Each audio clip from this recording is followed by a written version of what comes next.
de ese nuevo fármaco que yo escuché, y ahora solamente le tengo que agregar pequeñas diferencias, o directamente, si no lo voy a usar, ni me acuerdo, simplemente estudio el que yo voy a usar.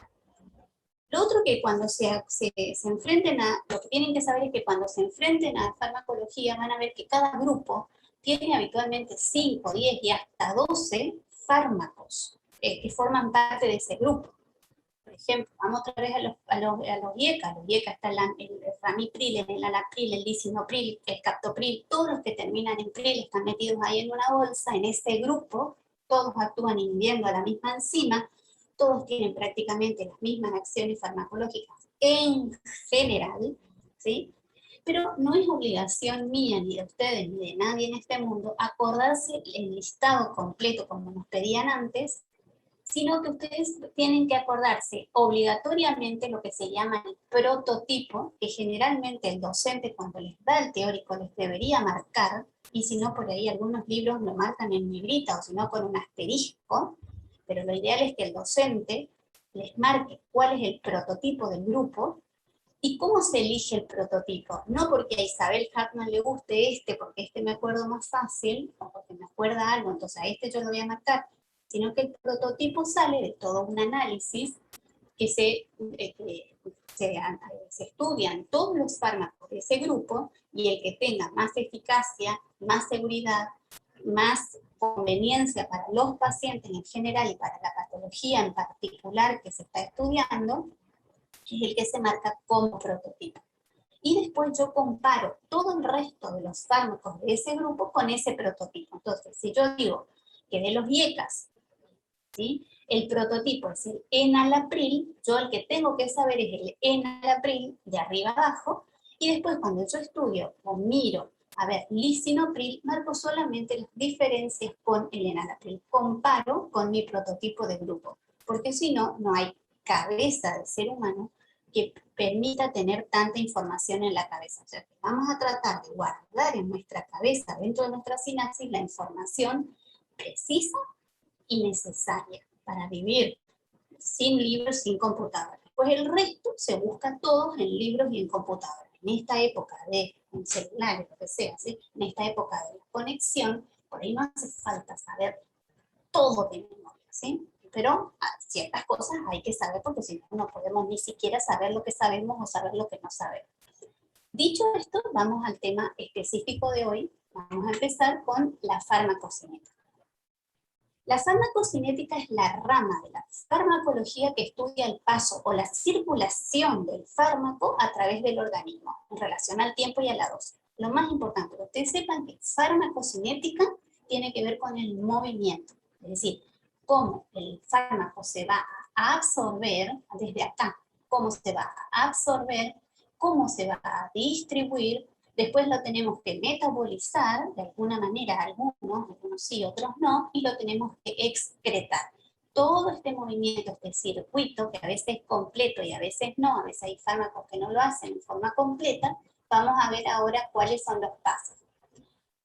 Vías de administración, tengo entendido que ustedes vieron la clase pasada, ¿sí? Las vías que son inmediatas, las vías inmediatas, las parenterales, las literales, cuáles son las ventajas, las desventajas. Vías de administración no forman parte de la farmacocinética.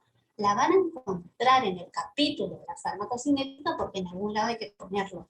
Pero vías de administración es como el fármaco que está afuera va a ser introducido o me va a ser puesto en contacto conmigo, ¿sí? Pero no forma parte de la farmacocinética porque la farmacocinética va desde absorción, ¿ah? Entonces, ¿qué es absorción? La absorción es la entrada de los fármacos del medio externo al medio interno y después para su paso a la circulación general, ¿sí? Entonces, ustedes que ya vieron vías de administración me van a decir seguramente, doctora, pero entonces hay fármacos que no se absorben, hay fármacos que no tienen farmacocinética que yo tenga que ir a estudiar. Pues sí, hay fármacos que no se absorben, por ejemplo, que no se absorben. Nunca voy a estar 100% segura de si no se absorben, pero los fármacos que son por vía tópica en general se administran justamente con el objetivo de que no se absorban, de que muchos de ellos, que tengan, por ejemplo, la acción local, los inhaladores para el asma, algunas cremas, ¿sí? Yo los doy para que no sea, algunas cosas que yo incluso ingiero, la neomicina, que es un antibiótico, un aminoglucósido, yo lo doy con el objetivo de que no se absorba, sino que haga su efecto en el tubo digestivo. Como se habrán dado cuenta, siempre digo en general. ¿Por qué? Porque siempre hay excepciones. Hay fármacos que ustedes saben pueden administrar por vía tópica y se absorben a través de la piel, aprovechando fundamentalmente las pieles más hidratadas, las pieles más finas, y también dependiendo de la molécula de lo que está formado el fármaco. Ustedes saben que las liposolubles se absorben mejor. Entonces, otra cosa que tienen que prestar atención, que lo absoluto en todo lo que tenga que ver medicina, salud, la salud en general, kinesio, enfermería, lo que uno estudie medicina, lo absoluto generalmente no es cierto, digamos, siempre las palabras, nunca, es en todo lo que tenga que ver la biología, es difícil de sostener. Entonces, también les sirve para los exámenes en general, las opciones que digan siempre, nunca, hay que prestar atención porque seguramente que eso no es la correcta. Y eso era una reglita que yo tenía en cuenta. Los siempre y los nunca son siempre excepciones en todo lo que tenga que ver salud. Entonces, que les quede claro que absorción no es sinónimo de administración. Administración es lo que vieron la vez pasada, que es muy lindo y es interesante, que hagan muchísimo hincapié cuando estudien administración, qué se puede administrar, por qué vía. Por ejemplo, si estoy utilizando la vía parenteral, si es un fármaco, o sea, una inyección, si es un fármaco osmótico, puede ir por vía intramuscular, puede ir por vía endovenosa, puede ir por vía subcutánea, si el fármaco es irritante, si el fármaco es oleoso. Esa tabla, hay una tablita o una explicación, presten mucha atención.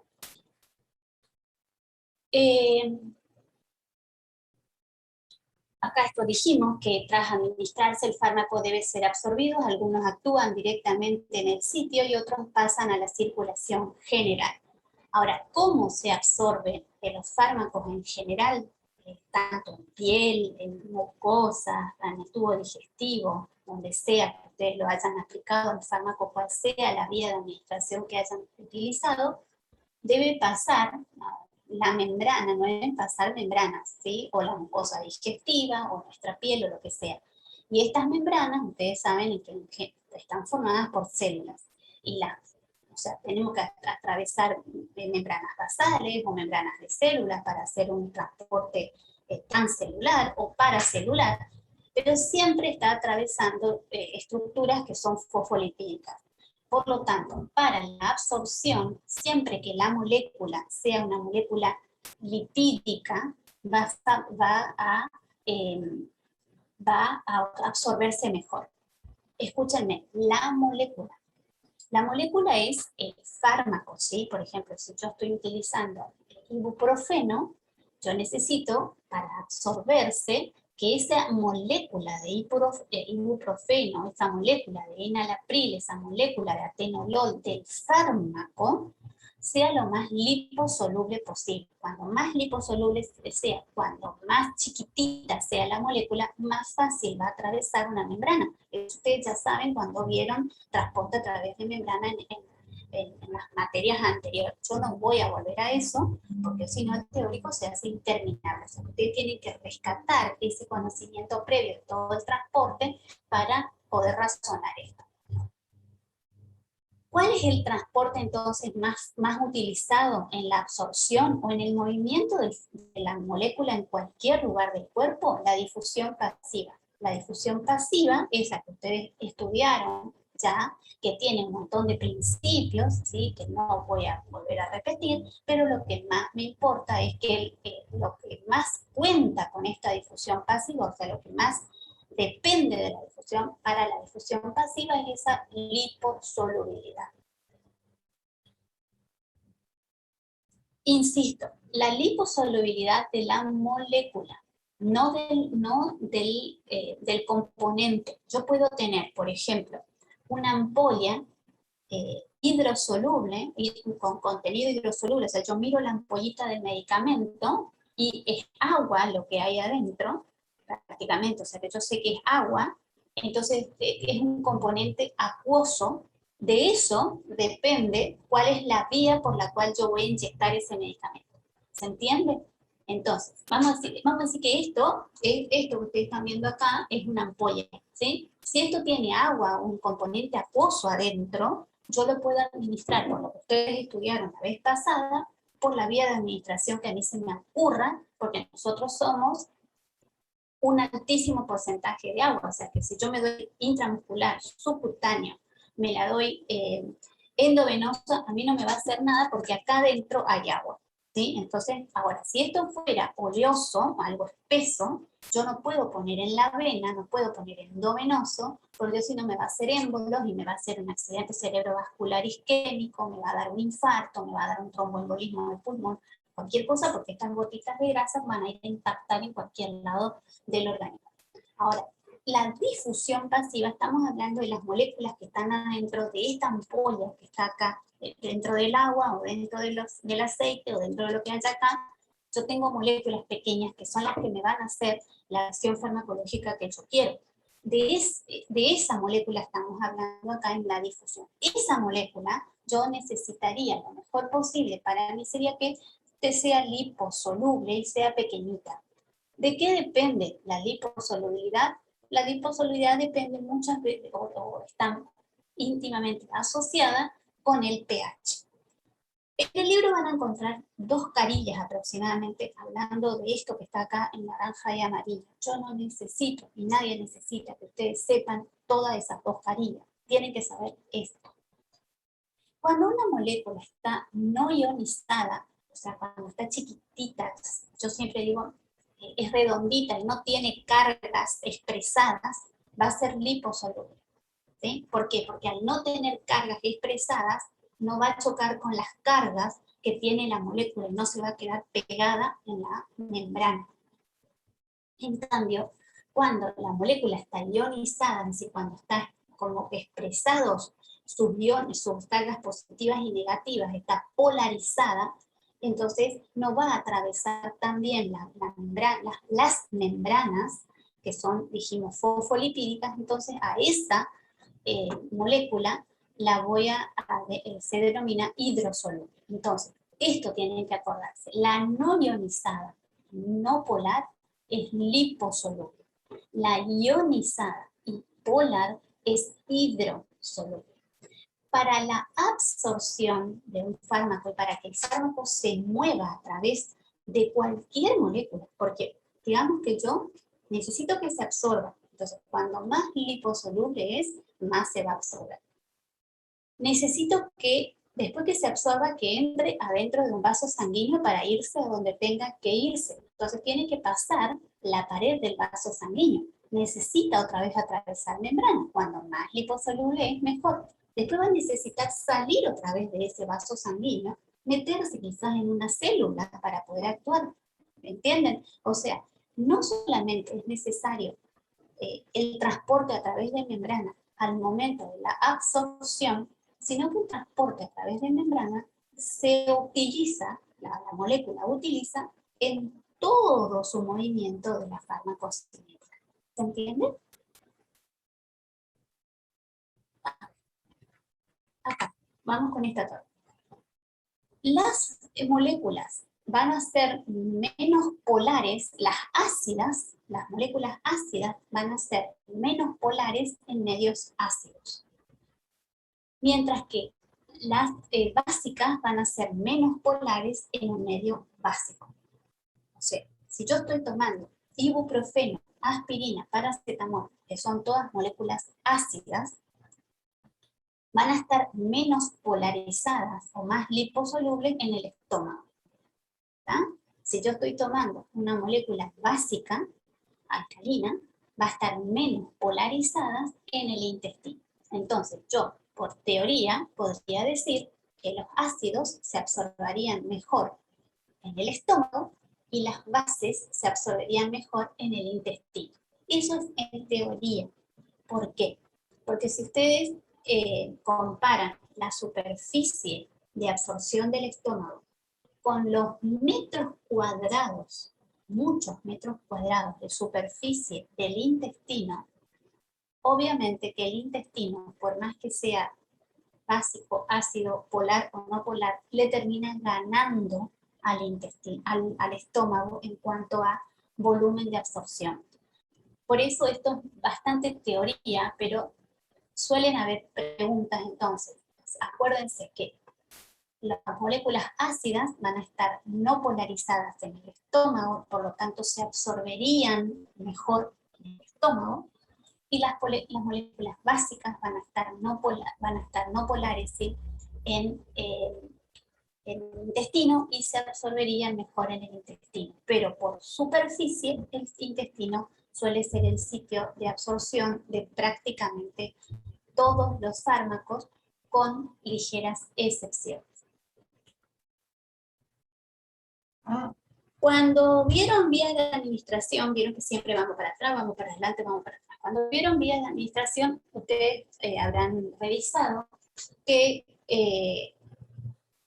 de las vías parenterales, las que yo tengo 100% de seguridad de que administré todo el fármaco, que el paciente recibió todo el fármaco y que todo el fármaco va a estar disponible para actuar, es aquella donde yo administro el fármaco directamente en sangre, ya sea sangre venosa, cuando le doy una inyección endovenosa, o sangre arterial, cuando yo doy una medicación por vía arterial, que hoy en día no se usa prácticamente. Ahora, en las otras administraciones, tanto la intramuscular, la subcutánea, la digestiva, la tópica, la que ustedes quieran, siempre se pierde algo antes de que el fármaco, la molécula, llegue al sitio de acción. Por ejemplo, en la intramuscular, yo no puedo asegurar 100% de que todo lo que yo administré en el músculo haya entrado a la vena del lugar o a los capilares y se haya distribuido en el organismo. O sea que yo puedo decir, bueno, yo administré el 100%, pero no sé si el 100% está circulando. Cuando yo administro por endovenosa, si yo administré bien sin salirme de la vena, yo estoy segura de que lo que yo administré, el 100% va a circular.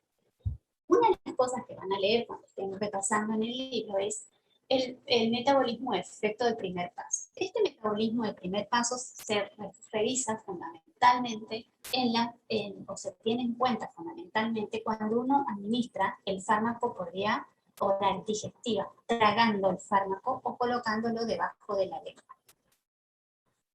¿Qué pasa? Cuando yo trago el medicamento, ¿sí? lo ingiero, una primera parte, una primera concentración, una primera cantidad del fármaco ya puede ser, dependiendo de los fármacos, ustedes cada vez que van a leer el fármaco tienen que prestar atención si esto no ocurre, se va a perder directamente por no absorberse, ¿sí? Directamente, porque pasa y no se absorbe, tanto el estómago como el intestino, o porque algunos fármacos, por ejemplo, las estatinas que se utilizan para el tratamiento de las dislipidemias, cuando uno tiene el colesterol muy elevado, dependen de su metabolización o no, depende, por ejemplo, de las enzimas que están acá, fundamentalmente en la superficie del intestinal. No se acuerden de este número, no importa, son citocromos que están acá en el intestino y que pueden metabolizarlas en más o en menos, y entonces va a ser mayor o menor la cantidad de molécula que yo haya ingerido que va a llegar al sistema porta. Una vez que llegó al sistema porta, todavía no lo tengo yo al fármaco en circulación general como para que genere el efecto. Tiene que pasar, ustedes se acuerdan de anatomía, tiene que pasar por el hígado.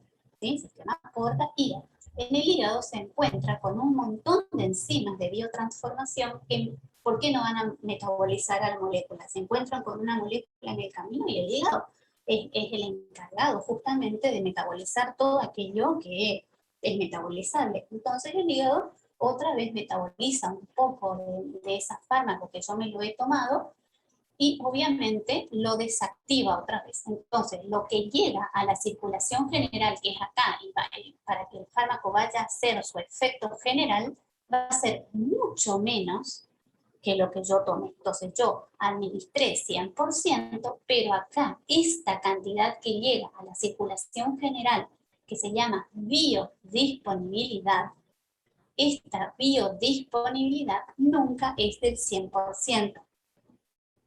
Cuando yo administro por vía sublingual, evita todo este primer paso, entonces yo tengo prácticamente el 100%. No puedo decir 100% porque no sé si el 100% pasó por debajo, en la mucosa debajo de mi lengua y entró a la circulación, si una parte yo me la tragué sin darme cuenta, si una parte quedó y salió con la saliva, no sé. Entonces yo no puedo decir que es el 100%, pero por lo menos sé que evita todo este paso porque lo di antes de que sucedan todas estas cosas. Si yo lo di por vía endovenosa, miren acá dice administración endovenosa, la metí acá, directamente en circulación sistémica, o sea, no la metí en una suprahepática, la meto obviamente en el brazo, generalmente en los brazos, pero esta es una circulación sistémica, o sea, si yo administro en un brazo, no va primero por el hígado y después va a la circulación general, va a la circulación general y después irá al hígado. Entonces, este metabolismo o efecto, el primer paso que ocurre en la administración oral, o digestiva o intestinal, genera una disminución de la biodisponibilidad. Entonces ustedes me van a decir, ¿y cómo soluciono eso? No hay solución, ya está todo calculado para que la cantidad que yo tengo que tomar por dosis, o sea, amoxicilina, que ustedes la deben conocer, 500 miligramos cada 8 horas, o amoxicilina, 1 gramo cada 12 horas, ya está estudiado que esa cantidad es suficiente lo que llega a la circulación general, o sea que no tengo que yo andar haciendo cálculos matemáticos, eso ya hizo otra persona y yo sigo las indicaciones. Pero tienen que saber esto. ¿Por qué? Porque yo puedo inhibir, por ejemplo, estas enzimas se inhiben, estas las que están acá en el nivel intestinal, se inhiben tomando jugo de cítricos, fundamentalmente de pomelo. Entonces, si yo tomo esas estatinas que yo les conté hoy, junto con pomelo, con jugo de pomelo, yo inhibo estas enzimas que están acá en la superficie intestinal fundamentalmente, y es mayor la cantidad de estatinas que va a llegar a la circulación general. Y las estatinas pueden generar hepatotoxicidad cuando se toman de más, o pueden generar miopatías, o sea, lesionan al músculo. Entonces, al paciente que toma estatinas, hay que decirle, mire, no las mezcle con jugo de pomelo. ¿Por qué? Porque te va a tener circulando una dosis mayor de la que está calculada para lo que debería tener. O sea, son cosas que tengo que acordarme porque tienen utilidad. Yo siempre digo, nos acordaremos las cosas que tienen utilidad. El resto no tengo la obligación. Si me gusta, bienvenido sea. Hay muchos detalles que nos gusta acordarnos, pero por el solo hecho de acordarnos. Pero hay cosas que tenemos que acordarnos porque tenemos que acordarnos. ¿Verdad? Y ahí está uno de los parámetros de la farmacocinética, que es la biodisponibilidad. En el libro hay un montón de parámetros. Vamos a acordarnos aquellos que son útiles. Siempre lo que es útil. La biodisponibilidad es altamente útil. Es la fracción. Fracción es porcentaje del fármaco administrado que llega a la circulación general y que está disponible para acción. Es decir, lo que está acá. Entonces, si yo doy por vía endovenosa, la biodisponibilidad es del 100%. Si yo doy por vía intramuscular, o sea, lo puse acá en un músculo, yo ya no estoy segura de que sea el 100%. Si yo lo di por vía digestiva, oral, tragando, lo que sea, obviamente no va a ser del 100%. Cuando ustedes lean cada fármaco le va a decir una biodisponibilidad del 82%, una biodisponibilidad del 65%, lo que sea. Antes teníamos la obligación, porque nos tomaban, de acordarnos de memoria cuánto era el porcentaje de biodisponibilidad. Ni se les ocurra, nadie les va a preguntar. ¿Sí? Lo que por ahí pueden acordarse si quieren es biodisponibilidad alta o biodisponibilidad baja, depende si pasa los 50% o baja los 50%, pero realmente lo que se usa habitualmente tiene biodisponibilidad alta, y si tiene biodisponibilidad baja es porque yo quiero que tenga biodisponibilidad baja y haga efectos, por ejemplo, en el intestino. ¿Tá? Entonces, ¿cuál es la mayor biodisponibilidad? La vía endovenosa, ¿sí? ¿Y cuál es la menor? va a depender, la vía oral obviamente, y va a ir dependiendo de si la doy en solución, en cápsulas o en comprimidos. ¿De qué depende entonces esta biodisponibilidad? Depende de la vía de administración, obvio, ¿sí? Si es endovenosa 100% y el resto va a bajar. Depende de la forma farmacéutica. La forma farmacéutica es cómo nos venden el medicamento. Nos venden en ampollas, nos venden en comprimidos, nos venden en cápsulas, nos venden en solución oral, nos venden en crema. Entonces, depende de la forma farmacéutica, obvio, acá están viendo. ¿Ah? ¿Depende de condiciones fisiopatológicas del paciente? Obvio que depende. Si yo, por ejemplo, tengo, no sé, una gastritis, y a su vez, entonces por la gastritis estoy tomando un fármaco antiácido y estoy cambiando el pH de mi intestino, obviamente que si yo cambio el pH de mi intestino, cambio también si la molécula va a estar liposoluble o hidrosoluble, la molécula del fármaco me refiero, entonces voy a cambiar también la biodisponibilidad. ¿Se acuerdan hoy de lo que vimos? Que la liposolubilidad o hidrosolubilidad dependía del pH. Si yo cambio el pH del tubo digestivo porque estoy tomando, por ejemplo, un fármaco antiácido, porque además de tengo gastritis, obviamente que voy a cambiar la biodisponibilidad. Y no depende de la dosis. No depende de la dosis. Ustedes me van a decir, ¿por qué no depende de la dosis? A ver, ¿por qué no? Porque biodisponibilidad es fracción, porcentaje. O sea, se absorbe el 100% de lo administrado endovenoso. Se absorbe el 100% de lo administrado. No importa si yo estoy administrando 500 miligramos, 1000 miligramos, 3000 miligramos, 10.000 miligramos. Esos son las dosis, los miligramos. Pero yo siempre voy a absorber el 100%. Cuando yo tomo un medicamento X, se absorbe el 65%, pero no importa si yo me tomé el frasco entero o si me tomé un comprimido o un traguito. Entonces, no importa la dosis, es porcentaje. ¿Se entiende? Entonces, esto es pregunta de examen. Y les van poniendo cuál no, o cuál de todo esto mencione cuál sí, o qué sé yo. Una vez que se absorbió, ¿sí? Y llega a la circulación, necesitamos que se transporte. ¿Para qué necesitamos que se transporte? Porque no siempre vamos a administrar el fármaco donde está el problema. Si yo me inyecto penicilina en la cola intramuscular, la penicilina de depósito, porque me estoy tratando, no sé, una sífilis, no la tengo en el glúteo la sífilis, o porque me estoy tratando una faringoamigdalitis por estreptococo, no la tengo al germen en el glúteo. Necesito que eso se transporte, ¿sí? Y para transportarse utilizan, obviamente, la sangre.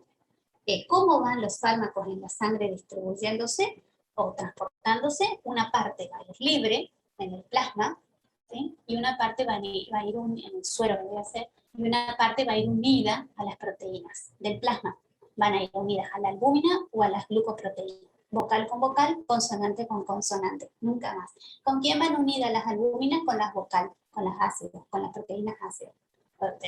¿Con quién van unidas las ácidas? Con las albúminas. ¿Con quién van unidas las proteínas básicas? Con las glucoproteínas. Vocal con vocal, consonante con consonante. Otra vez. Lo que va unido y libre siempre tiene un equilibrio. Entonces, uno dice, clopropamida tiene una unión del 80%, sulfa tiene una unión de hasta el 98%, arsenopumarol tiene una unión alta también de casi 96-97%, litio va siempre libre. No importa la cantidad de miligramos que esté circulando, 1 miligramo, 100 miligramos, 1000 miligramos de sulfa, el 98% de esos 1000 miligramos va a ir unido y el resto, 2, va a ir libre. Si es 1 miligramo, lo mismo, 98% del miligramo ese va a ir unido y el resto va a ir libre. O sea, siempre es un equilibrio. Y ustedes me van a decir, ¿cómo se hace ese equilibrio? Bueno, la libre, hay que saber que la libre es la que atraviesa las membranas. Esta, la que está unida a la proteína del plasma, imposible que atraviese, porque tendría que irse con toda la proteína. Entonces, no puede salir esa brutal molécula de proteína, no puede salir de la sangre.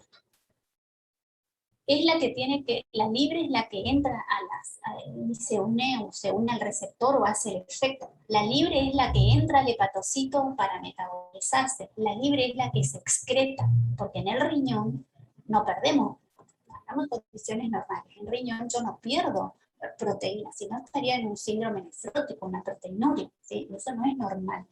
Entonces, la libre es la activa, la que se va a atravesar membrana, la que se va a unir a su receptor, la que va a generar la acción farmacológica, la que se va a metabolizar y la que se va a eliminar. A medida que baja la concentración de la libre, como tengo que mantener el 98% de este lado, el 2%, el 80% de este lado, el 20% de este, esta se va a ir liberando para mantener siempre ese equilibrio estable de la balancita. ¿Tá? Entonces, esto que les anoté acá, esto es importante. Actúa esta unión a las proteínas de plasma condiciona el efecto farmacológico, o sea, ¿qué va a hacer el fármaco? Obvio, porque yo necesito que se libere para que pueda haber libre, para que pueda generar acción farmacológica. Es una forma de depósito, obvio, porque mientras que esté unida a la proteína de plasma y no se libera, esa queda depósito, como un depósito. No pasa a las membranas, porque el flor de la albúmina y las glucoproteínas por algo se mantienen dentro del plasma y son las responsables de la presión oncótica. Si no, saldría y estaríamos todos enematizados, ¿sí? No se metaboliza, gracias a Dios, si no entraría la proteína oncóticamente activa al hepatocito y el hepatocito revienta, no se filtra, obvio, si no estaríamos dentro de un síndrome nefrótico por lo menos, es poco específica, es decir, que el sitio de unión de las proteínas no es que hay uno para clorprogamida, uno para sulfa, uno para cenocumalol, uno para... No, hay un sitio de unión que en general compiten. Y en ese sitio de competencia hay que tener mucho cuidado, porque digamos que yo esté dando sulfa, que es un antibiótico, a un paciente que está recibiendo acenocumarol, que es un anticoagulante oral. ¿Sí? Entonces, ambos tienen alta unión a las proteínas del plasma. Entonces, el que se una más, ¿sí? El que tenga más afinidad por la proteína se va a unir bien como corresponde, su 98%. Pero entonces ahora el acenocumarol que debía unirse va a quedar libre. Entonces voy a tener mayor cantidad de acenocumarol libre porque el otro que tiene alta unión de las proteínas del plasma le ganó el lugar. Al quedar tanto libre de acenocumarol, tengo alta chance de generar efectos adversos. Si yo tengo más anticoagulado de lo debido, porque esto es la forma libre, es la que genera la acción farmacológica, voy a tener un paciente que puede tener riesgo de sangrado. Entonces, cuando yo doy a un paciente 2 o más fármacos, tengo que fijarme si estas cosas no ocurren. No me altera la absorción uno del otro, no me altera a nivel del transporte uno del otro, ¿sí? Hay fármacos, otros fármacos como el litio es un fármaco de primera elección en el tratamiento del trastorno bipolar, los que están una semana contentos, un tiempo contentos, un tiempo deprimidos.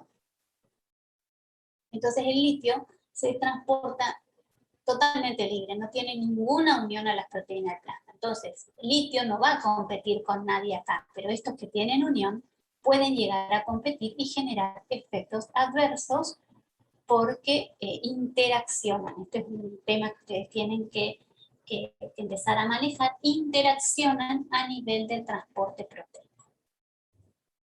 ¿Vamos hasta ahí?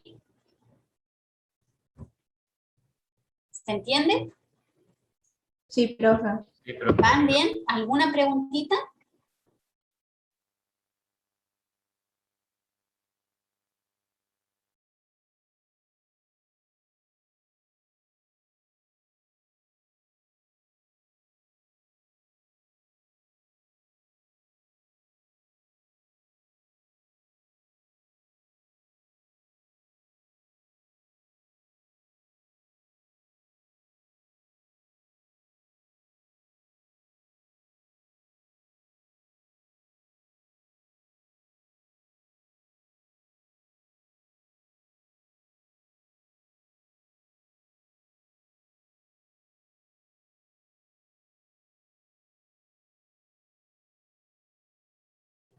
la barrera hematoencefálica, la barrera placentaria, la barrera hematoocular, todas las barreras que teóricamente impedirían el paso del fármaco de un compartimento al otro. ¿De qué están hechas las barreras? De membrana fosfolipídica. Entonces, si la molécula es lo suficientemente pequeña y lo suficientemente liposoluble, va a atravesar los receptores. Entonces, lo de barrera suena como que no va a pasar nadie, pero en realidad, teniendo las condiciones adecuadas, pasa la barrera. Entonces, que haya una barrera hematoencefálica, no es que no va a pasar el fármaco, por alguna manera tiene que llevar un fármaco al cerebro, sino en un tratamiento, por ejemplo, una meningitis o un absceso en el encéfalo, no lo podría medicar más que inyectando intratecalmente, y eso es imposible. O sea, se usa en algunos casos, en algunos medicamentos oncológicos, pero no para estas cosas. Entonces yo busco un fármaco, un antibiótico, que yo sé que atraviesa esta barrera hematoencefálica. O sea, lo de barrera, el concepto que quiero que les quede acá es que no significa que el fármaco no va a pasar. Algunos posiblemente no pasen. Yo voy a leer y dice, no pasa la barrera hematoencefálica. Entonces, tal antibiótico no pasa la barrera hematoencefálica. Ah, listo. Entonces, este no me sirve para meningitis, no me sirve para un absceso cerebral. ¿Ah? Ese es el concepto, ¿no? Que y el otro va a pasar. Entonces, entonces este sí me puede servir. A ver si la sensibilidad del bicho le da para este antibiótico, este sería el antibiótico adecuado para este paciente con meningitis. Si no, son conceptos que uno lee así, pasa la barrera hematoencefálica y está metiendo conceptos en la cabeza que uno dice, ¿y después para qué uso esto? ¿Ah? Esta es la que más me preocupa, la barrera placentaria, y no me preocupa ni por la mamá, ni por la placenta, ni por nada lo que tenga que ver de este lado adulto, lo que me preocupa es por esto, la teratogenicidad. Entonces, cuando ustedes lean que un fármaco atraviesa la barrera placentaria, hasta ahí ni me preocupa. Insulina atraviesa la barrera placentaria, pero no es teratogénica. Penicilinas, todas las penicilinas, prácticamente todos los beta-lactámicos atraviesan la barrera placentaria, pero no me preocupan, porque no son teratogénicos. Sulfa puede llegar a ser teratogénico, los dietas son teratogénicos, la talidomida es teratogénica, ustedes habrán escuchado cuando usaron talidomida en la época del 60, como antiemético en las mujeres alemanas, antieméticos durante el embarazo. La emesis del embarazo, vómito, que se da en el primer trimestre del embarazo, no tenían cómo manejar y descubrieron que la talidomida era un antiemético muy potente. Le empezaron a dar a todas las mujeres talidomida, no tuvieron más la emesis gravídica, pero todos los chiquitos nacieron con facomilias. No tenían bracitos, no tenían dos bracitos, no tenían una pierna, no tenían dos piernas, chiquitos que nacieron sin bracitos y sin piernas. Fue un desastre. Entonces, a partir de ahí, cuando vean farmacovigilancia con el profesor Dadal, van a ver que a partir de ese evento surge toda la farmacovigilancia, es decir, vigilar a los fármacos no solamente antes de que salgan al mercado, y vieron que ahora decían si las vacunas eran buenas o no eran buenas para el COVID y tal, y bueno, estábamos esperando los ensayos clínicos de todo, la medicación, de la vacuna, de los antivirales, todo, para aprobar la comercialización. Eso es lo previo. Ustedes vieron seguramente, ya estaba por lo menos en el programa, que ustedes tenían que ver síntesis o comercialización de nuevos fármacos. Una vez que yo comercializo el fármaco, no se los deja en paz a los fármacos. Los fármacos siguen siendo vigilados. Y esa vigilia posterior, que es la fase 4, post-comercialización, surge justamente a partir del desastre de la talidomida de la época del 60. Gracias a Dios nos enseñó que sea algo. Otro parámetro farmacocinético que por ahí cuesta entender es el volumen aparente de distribución. El libro por ahí complica un poquito la cosa, pero ¿qué es el volumen aparente de distribución? Es la cantidad de líquido que uno debería tener para, poniendo ese fármaco ahí en ese líquido, uno tenga la misma concentración que tiene en el plasma. Entonces, si yo tengo una concentración de XX, ¿cuánto líquido tengo que tener para poner todo esto adentro de un líquido para tener que esta concentración adentro de ese líquido sea XX? Cuando mi volumen de distribución, cuando ustedes lean, porque lo que van a leer cuando estudien un fármaco, por ahí les ponen, el volumen de distribución es bajo.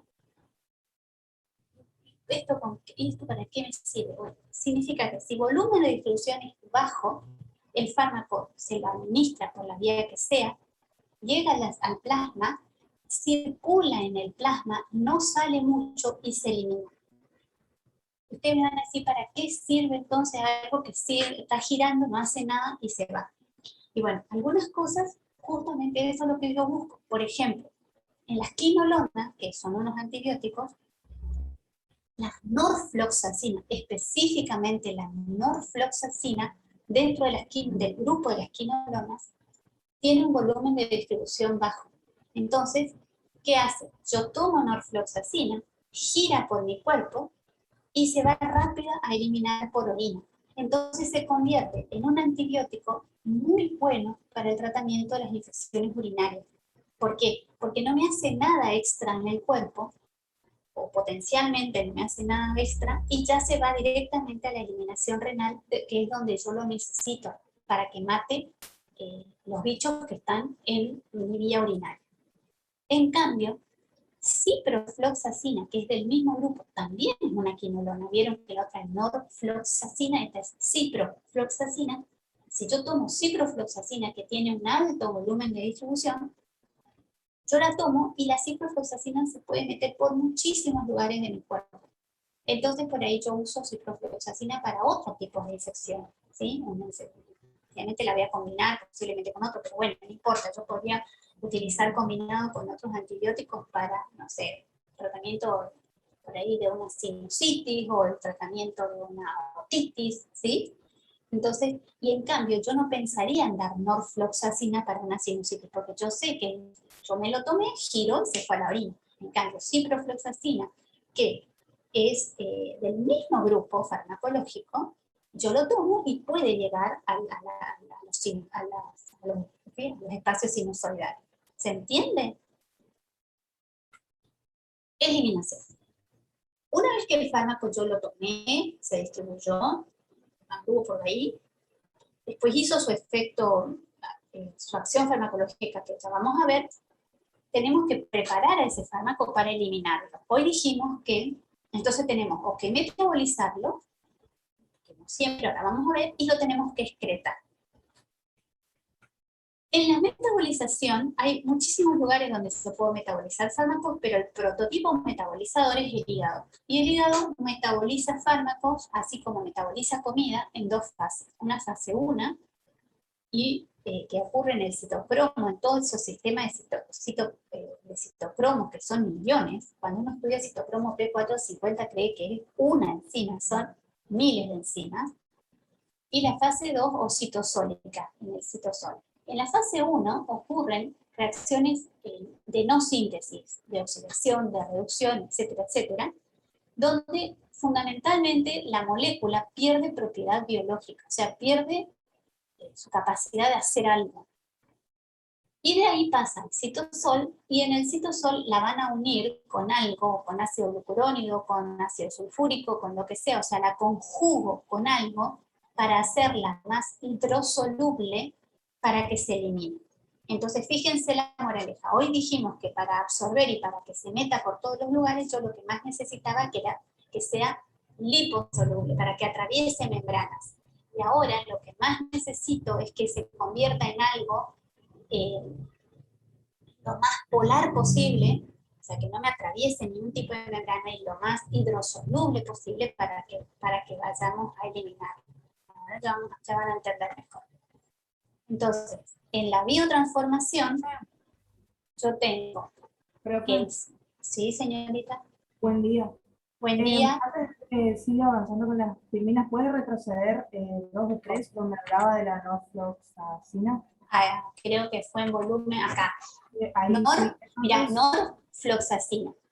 Norfloxacina. Entonces, sí, podemos decir que esta, por ejemplo, tiene baja distribución corporal en el sistema digestivo, pero por ejemplo en el sistema excretor es muy buena. ¿Pero tiene? tiene buena distribución dentro de lo que es el sistema excretor, que es donde actúa. Claro, si hablamos de volumen de distribución, tiene un volumen de distribución bajo, porque, generalmente los que tienen volumen de distribución bajo tienen alta unión a las proteínas del plasma. Eso explica, o sea, se quedan mucho unidos a las proteínas del plasma, eso explica por qué no pueden salir hacia, porque ustedes acuerden, pónganse en la cabeza, va haciendo por dentro de las venas, de las arterias, donde sea, así capilares, y está recontra prendida a una proteína del plasma. Entonces es imposible que salga, porque acuérdense que las proteínas del plasma son gigantescas, entonces no pueden atravesar la pared de los vasos sanguíneos. ¿Sí? Va, pero al momento de la metabolización y de la eliminación, sí se libera de esa proteína y ahí puede eliminarse por vía renal.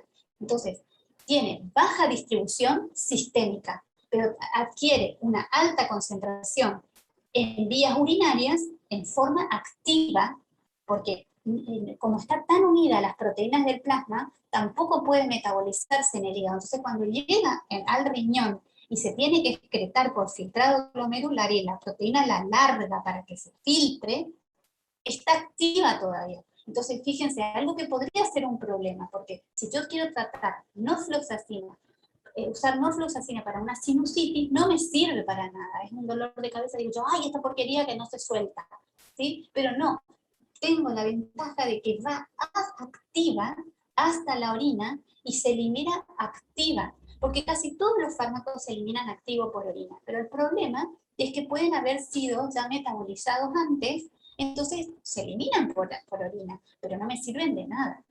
¿Se entiende? Sí, se entiende, profe. ¿Se entendió? Sí, sí. Esto dijimos que metabolizamos en 2 fases. Algo que me olvidé de decir es que a veces no necesariamente tiene que ir de fase 1 a fase 2. Hay fármacos que saltan, van directamente a la fase 2. Los ancianos y los alcohólicos suelen tener esta fase 1 alterada. Entonces hay que tener cuidado porque por ahí, al no tener esta fase 1 del todo activa, el fármaco puede continuar con actividad biológica más tiempo que en una persona sana, con un hígado sano. Entonces, en general, la biotransformación ocurre en el hígado, ¿sí? Como cualquier cosa. Nosotros sabemos que nuestro digamos, digestor está ahí en el hígado, ¿tá? Entonces puede entrar en fármaco activo y en la fase 1 y fase 2 me va a dar un fármaco inactivo, ¿tá? Que necesito que sea polar, o sea, que esté con las cargas positivas y negativas lo más expresadas posibles, y para que se convierta en un fármaco hidrosoluble. Entonces, desde una molécula liposoluble, no polar y activa, el hígado, lo ideal sería que me libere una molécula inactiva, polar e hidrosoluble. No siempre es de este extremo a este extremo. A veces nos quedamos con menos activo, un poquito más polar, un poquito más hidrosoluble, o sea, no llegamos a este extremo. ¿Se acuerdan? Yo siempre les dije en medicina no es todo blanco o negro.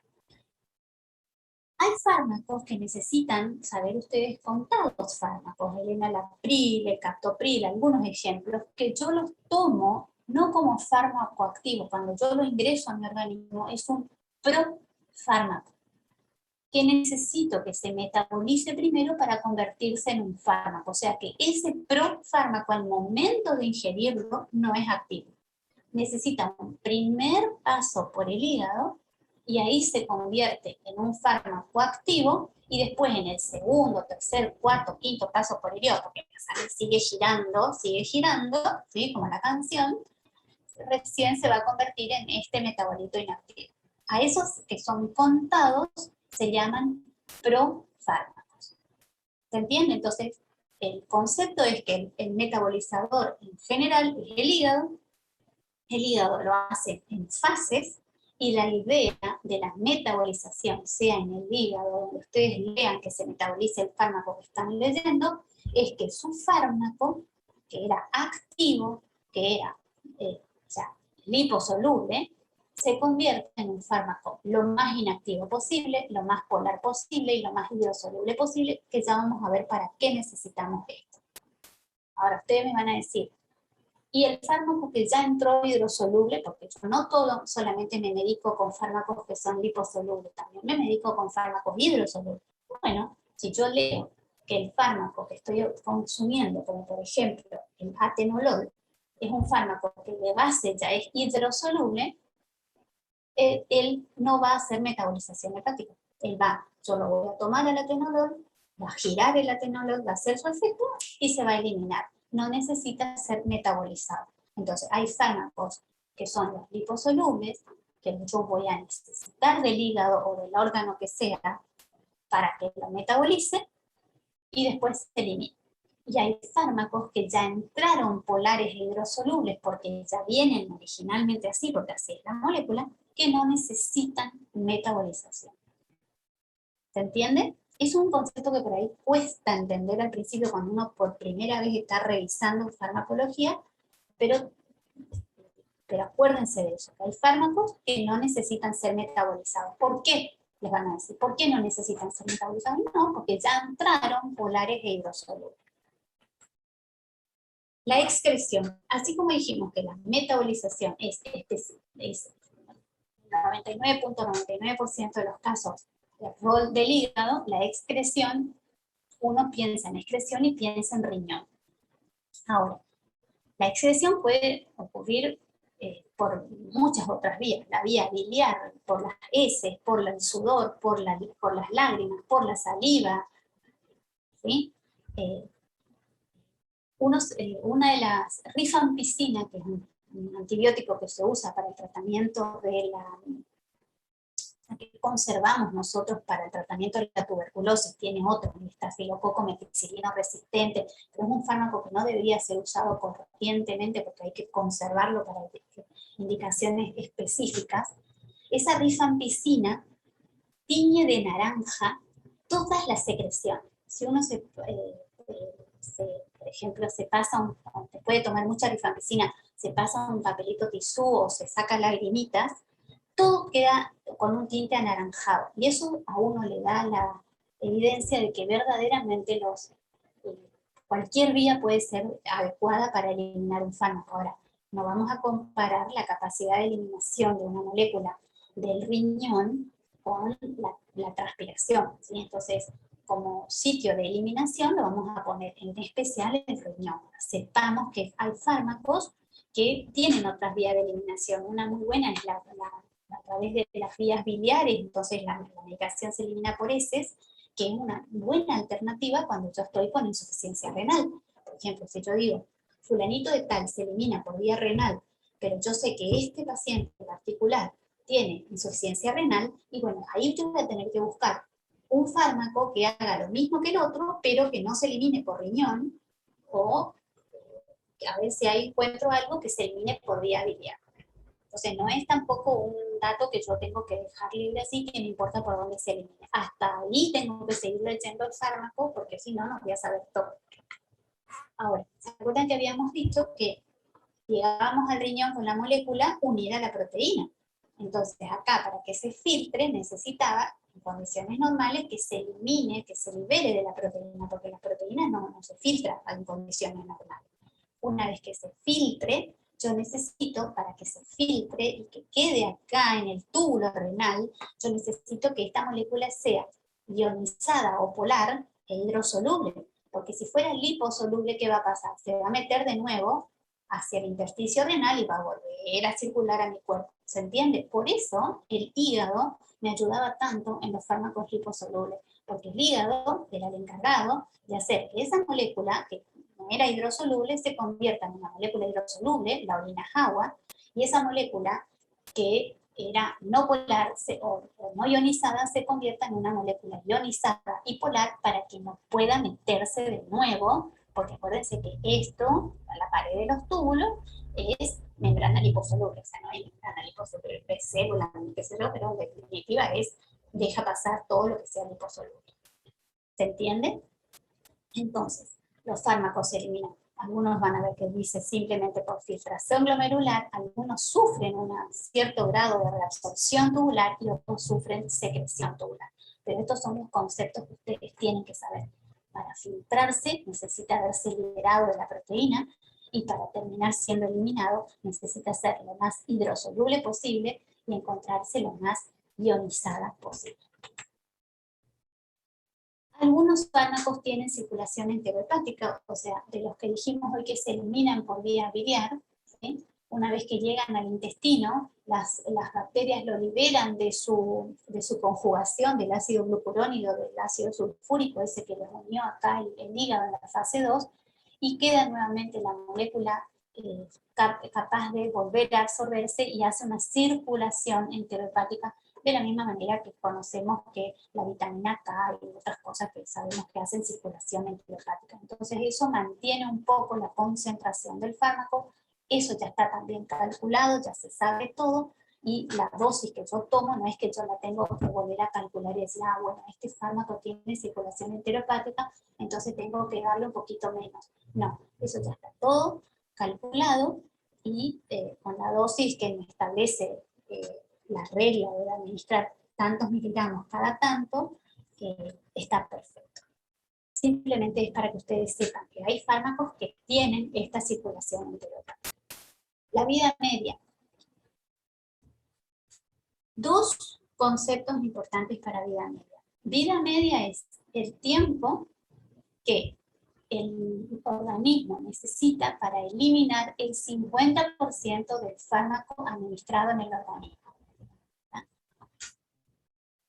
Entonces, cuando ustedes lean, dice, tiene una vida media de 2 horas, tiene una vida media de 4 horas. Eso no significa, no significa, no es lo mismo que posología. Una cosa es vida media. Vida media es el tiempo que necesita el organismo para eliminar el 50% de la dosis. Y la posología, o cada cuánto voy a tomar yo, es esto. Usted debe tomar un comprimido cada 8 horas. Amoxicilina puede tener una vida media de 2 horas, pero yo tomo amoxicilina 500 miligramos cada 8 horas. Entonces, no confundan vida media con posología. ¿Para qué me sirve a mí la vida media? La vida media sirve para calcular la posología, sirve, pero no es que otra vez, no es que uno, prescriptor, está haciendo cálculos. Eso ya está establecido. Le sirvió para el que me dijo a mí, amoxicilina se usa cada 8 horas. Pero yo no la tengo, para mí no sirve para nada. ¿Para qué sirve para mí? A las 4 vidas medias se dice que un fármaco está en una meseta o estado estable. Las primeras 4 vidas medias, o sea, cuando yo empiezo a tomar un medicamento, las primeras horas la concentración del fármaco puede oscilar en mayor cantidad, menor cantidad, mayor cantidad, menor cantidad. ¿Sí? Yo estoy segura de que estoy en una meseta o estado estable, o sea, y en concentraciones adecuadas y constantes como para que me trate la patología que yo estoy tratando a las 4 vidas medias. Entonces, si yo tomo amoxicilina y yo sé que la vida media de amoxicilina es digamos, de 2 horas, ni me acuerdo porque no tiene importancia, ¿sí? Acordarse de memoria, de 2 horas, yo sé que 2, 4, 6, a las 8 horas de haber tomado amoxicilina, yo ya estoy en una meseta donde, siguiendo tomando amoxicilina cada 8 horas, yo siempre voy a estar en una concentración adecuada para el tratamiento de mi patología. Las primeras 8 horas, la concentración puede haber oscilado y estar por arriba o por debajo de la concentración adecuada. Si es para el tratamiento de una enfermedad común, una faringitis, una pavada, una neumonía que es común, y no importa, yo puedo esperar esas 8 horas hasta que yo esté ahí en la meseta y en el estado estable. Pero hay patologías donde, por ejemplo, un infartado o una crisis hipertensiva o situaciones donde una meningitis, donde yo no puedo estar esperando 8 horas o las horas que sea, sumando 4 vidas medias, hasta que yo esté en el estado estable.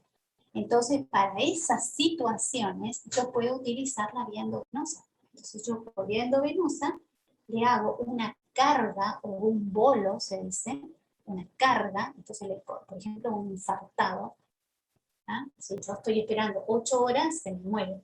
Entonces utilizo nitroglicerina en vez de darle por vía sublingual o tomando lo que sea y esperar ese tiempo, y mientras tanto se me infarta del todo, o se me aumenta el tamaño del infarto, yo utilizo una carga de medicación. Entonces rápidamente, en vez de llegar a la meseta así en una pendiente de subidita, yo rápidamente llego a el estado estable.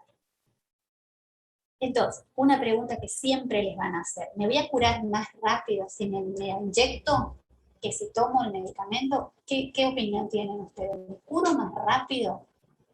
Por ejemplo, una faringitis, ¿vieron? No, me voy a inyectar el antibiótico porque me voy a curar más rápido. Y están teniendo una faringitis. ¿Ustedes creen que yo me voy a curar más rápido una faringitis porque me inyecto?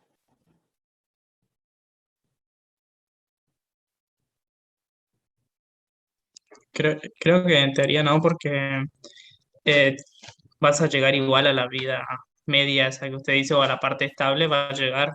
Si es crónico la patología, o sea, si es crónico, como usted dijo, un infarto, sí, obviamente se va a curar más rápido porque va a llegar Es agudo, rapidísimo. Claro, perdón, si es agudo.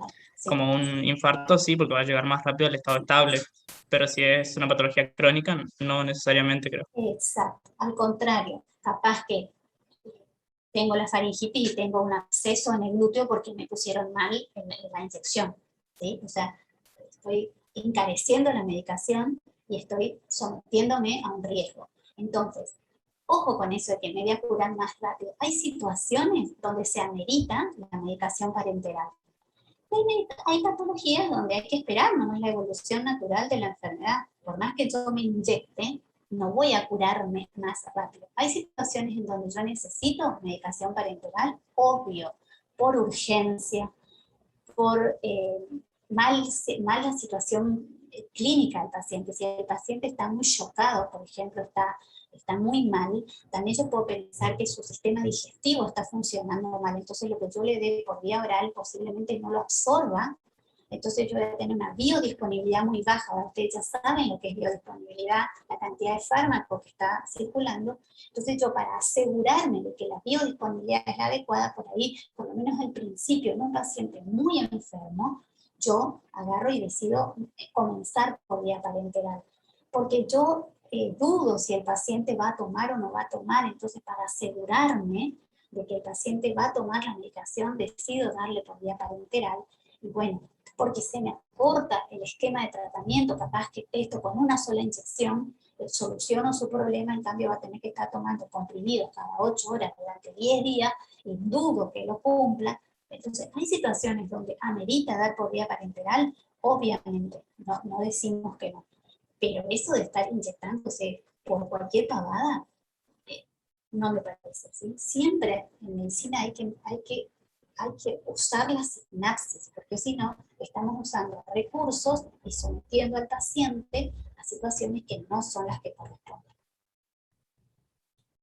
Clearance es el mismo concepto que ustedes ya vieron en fisio. Clearance, acuérdense, a mí me encanta pensar, clearance mililitro por minuto. Si yo me acuerdo que clearance es mililitro por minuto, ya tengo cocinado la cantidad de líquido que se limpia en una cantidad de tiempo.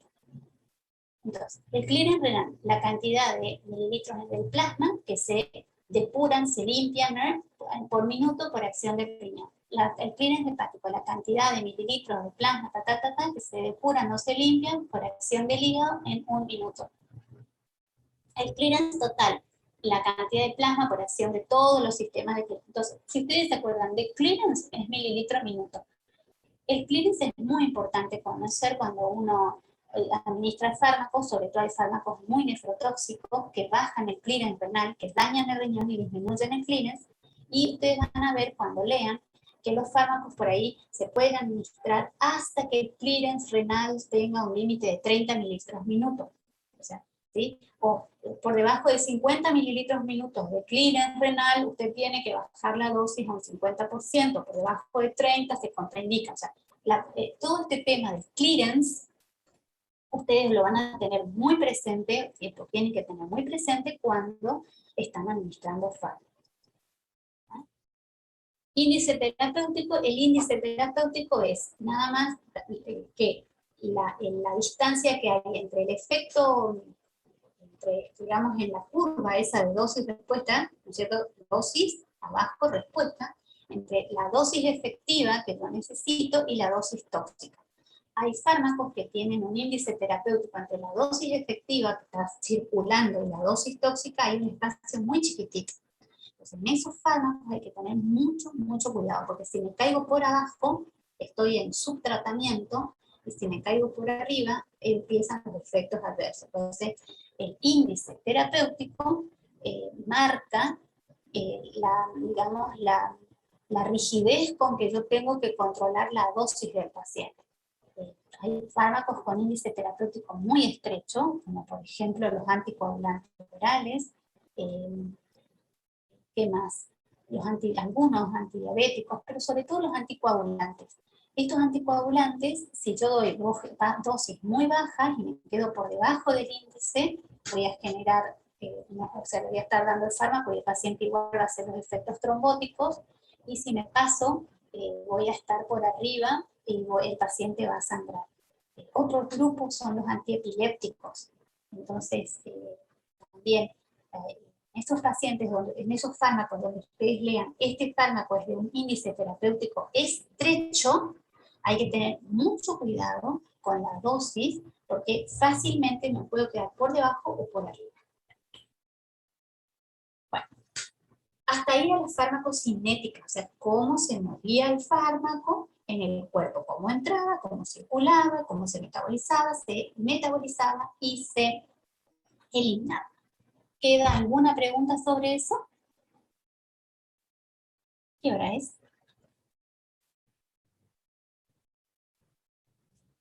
Un ratito más y farmacodinamia, porque con farmacodinamia, si ustedes no me contestan, yo asumo que tengo que seguir, ¿sí? ¿Sigo? Sí, profe. Sí, profe. Dale. Sí, profe. ¿Se entendió hasta ahí? ¿Van bien? ¿O los atolondré? Sí, se entendió, profe. Perfecto. Cualquier cosa ustedes me pueden preguntar después cuando lean en el libro y no entiendan, me preguntan, no hay problema.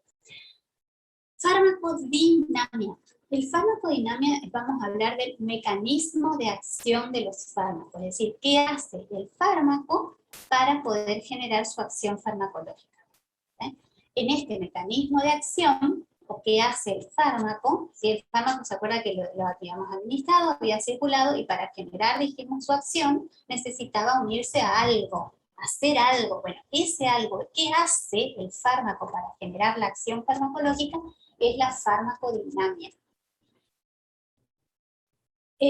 Muchas veces es desconocido, y ustedes van a decir, ¿cómo damos? Realmente los psicofármacos, todos los fármacos de acción central, muchos fármacos de acción central, no se conoce exactamente. Si no sabemos ni cómo funciona el cerebro, menos vamos a saber cómo funciona un fármaco en el cerebro. El litio que les conté hoy, que era el fármaco de primera elección para el tratamiento del síndrome bipolar, es un fármaco que se utiliza hace años para el tratamiento del síndrome bipolar, y hasta hoy no se sabe exactamente. Se sabe que estabiliza la membrana de la neurona, pero ¿cómo diablos hace para estabilizar la membrana de la neurona? Nadie sabe todavía, y se usa.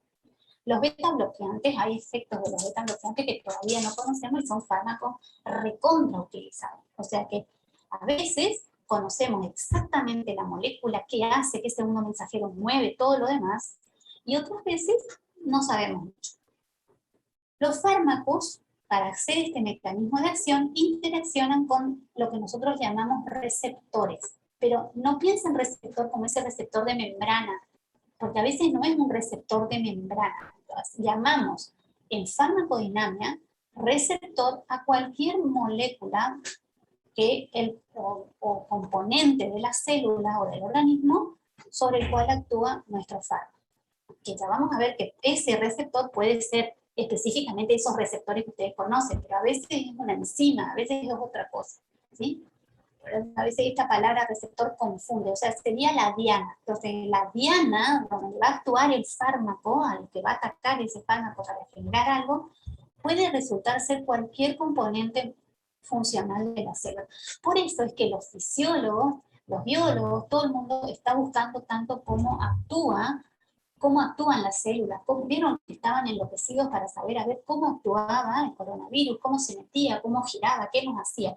Porque si yo sé qué es lo que hace la enfermedad, le puedo generar una molécula que la ataque, digamos. Si yo no sé cómo actúan los beta bloqueantes, menos voy a saber producir una molécula que tenga efecto, que inhiba el efecto de esos beta bloqueantes. Si yo no sé cómo actúa el coronavirus, menos voy a poder actuar buscando una molécula que lo inhiba, ¿sí? Este concepto acá abajo es fundamental. Nunca deben administrarse en forma simultánea dos fármacos con el mismo mecanismo de acción. Ustedes en kinesiología van a tratar mucha gente con rehabilitación por fracturas, por dolores, por neuropatías y pique flauta. Entonces les voy a poner exactamente un ejemplo de AINES. Hay en el mercado muchísima mezcla en un mismo comprimido, por ejemplo, diclofenac más paracetamol, paracetamol más ibuprofeno. Ambos, el diclofenac y el ibuprofeno, que vienen en el mismo comprimido, inhiben a la ciclooxigenasa. La ciclooxigenasa, productora de las prostaglandinas, esa es la cascada larga que estoy en algún lado, a esta altura de su vida ya la tienen que haber estudiado. Bueno, si ambos van a ir unidos, van a ir a inhibir a la ciclooxigenasa, ¿para qué dar dos moléculas? Una va a poder inhibir a la ciclooxigenasa y la otra, ¿qué va a hacer? Va a estar dando vuelta buscando qué hacer y seguramente que alguna porquería, algún problema nos va a generar. Entonces, como gran concepto de esta farmacodinámica es nunca deben administrarse en forma simultánea dos fármacos con el mismo mecanismo de acción. Si yo estoy tratando el dolor y le di ibuprofeno, o le di diclofenac, o le di lo que sea, entonces, o fui subiendo, por ejemplo, primero ibuprofeno, después le di diclofenac, después le di ketorolac, y no anduvo, no es necesario que yo sume todo eso junto, porque no voy a conseguir más, porque ¿qué ciclooxigenasa voy a inhibir? Ya no va a haber tanta ciclooxigenasa, no es un problema de cantidad de ciclooxigenasa, es un problema de que el dolor no depende solamente de las prostaglandinas. Entonces, si ya inhibí las prostaglandinas generadoras de la inflamación y el dolor con un fármaco AINES, ibuprofeno, diclofenac o ketorolac, y el paciente todavía no se siente bien y necesita más medicación, elijo un fármaco de otro mecanismo de acción. Si no anduvo con ese segundo, elegiré otro fármaco de otro mecanismo de acción. Si yo estoy tratando a un paciente hipertenso y le di para el tratamiento un beta bloqueante y el paciente no se reguló la presión, no le voy a dar otro beta bloqueante. Ya el beta bloqueante, los receptores beta ya están todos bloqueados con mi primer beta bloqueante. ¿Se entiende? Y casi me enojo, porque se ven mezclas en el mercado farmacológico, se ven gente que está medicada con mezclas y no tiene indicación, ¿sí? O sea, siempre tiene un paciente tiene que recibir un fármaco de un mecanismo de acción. Si con eso no se consiguió, recibirá otro fármaco, pero de otro mecanismo de acción.